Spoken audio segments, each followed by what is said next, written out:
make sure you get the vans. Okay. We can cancel reservations if we end up not needing them, as long as we cancel them about 30 minutes prior, maybe an hour prior.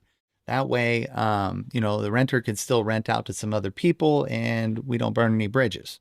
Okay. So, we added the lines in here, and we're going to fill them in. So typically the vehicles that I'm working on, I highlight them a light color so that I can keep track of them. So we'll highlight these peach since we are working on them, and we'll go ahead and start them right off. We got RX 53, and that is going to be, let's go with the second one down. So we're going to SEP 293 and 51. So I'm just sort of making this up as I go. That's what the daily planner is for Scratchpad. So RX 53, SEP 214. And then we'll go down to the next one, RX 54.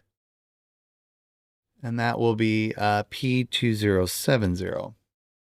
And then RX 55 will be set 120. And RX 56 will be P2073.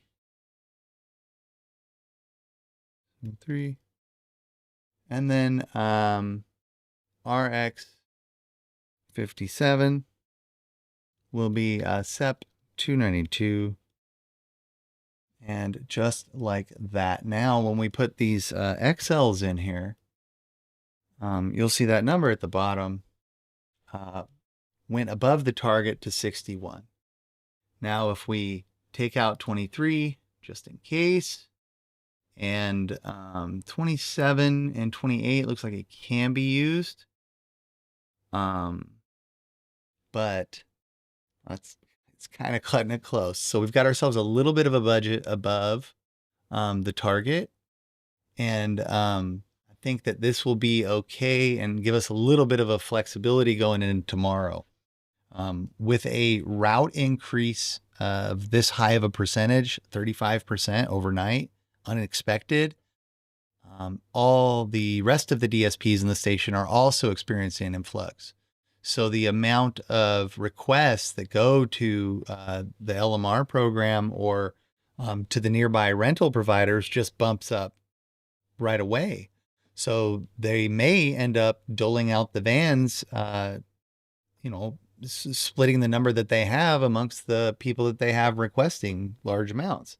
So we've got a little bit extra. We have about one extra given 23 status and 10 status is unknown. So I just made a simple little decision.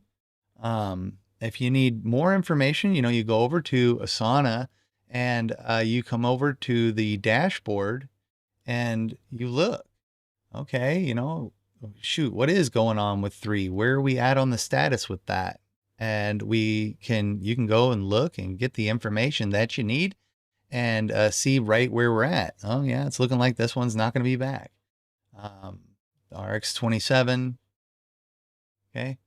Same story. The appointment was waiting service, and I believe that this one is not being serviced tonight. So we might be able to send a driver with that one since the reverse camera still works. But the point is that this dashboard right here, from warranty repair, non-warranty repair, tires and brakes, and preventative maintenance and collision repair, you can see the higher level of detail of what's going on with each one of these vehicles.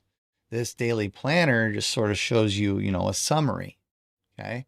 So, looks like we have enough of the vans. So we are going to fill in the rest of this information here, and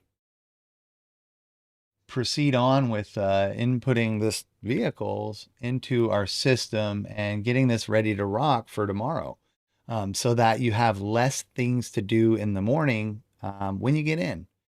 You don't want to be really rushing around and panicking and responding in the morning when you can take care of this at the second DCP run at 5 o'clock at night the night before. So put eyes on this after that ECP run comes out. The next question is, do we got vans, right? Because they're basing that off the number of people we got. Right? So we'll never be van limited. So we have to make sure that we have enough vans. Okay. These are dailies. So this is actually a yearly. And so I'm replacing one that had some gremlins. And these will be in the parking spot. We'll go unspecified, unspecified, unspecified, unspecified, and unspecified. And for this is just so once we get them their official parking spots, we can confirm that those vehicles are there. That's what this column is. It tells you where that vehicle is currently at. And this is updated, every time a vehicle is moved and when the vehicles are audited, especially in the morning. Okay.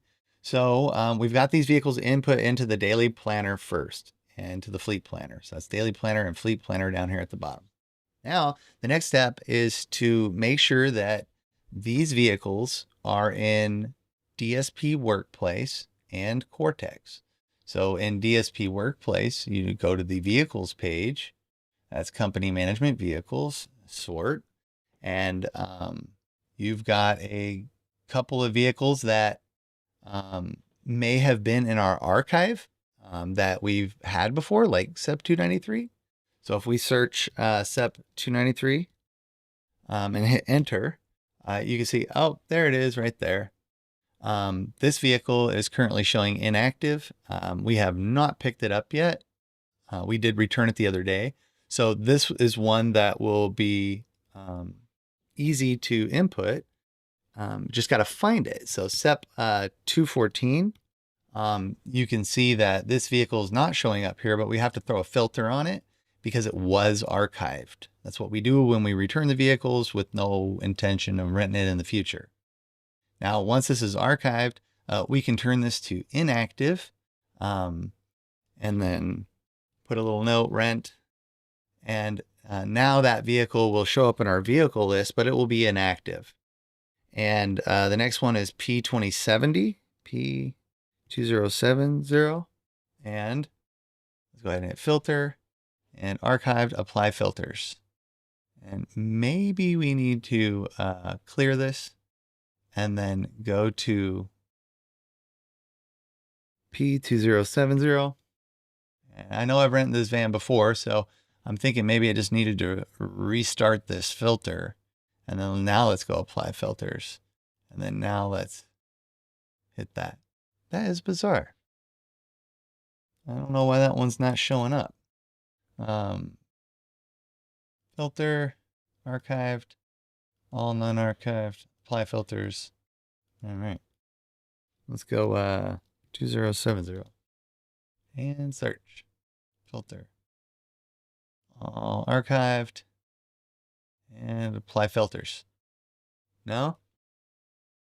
Not quite sure why that one's not showing up, but we'll move on to the next one and we'll address that in a little bit. Let's go with set 120. Filter. Non-archived. Archived. Apply filter. Nope, haven't read that one. P2073. And let's hit enter. Filter. Apply filters. Aha, this one has been rented. Inactive. Rent. Boom. P2073 and SEP 292. And I believe that we have rented this one before and nada. Almost want to like exit the page and then come back here and type in SEP 292, filter, all archived, and apply filters. Let's try it. SEP 292. Nothing. Okay. So we got a couple of those vehicles we'll need to enter into DSP Workplace.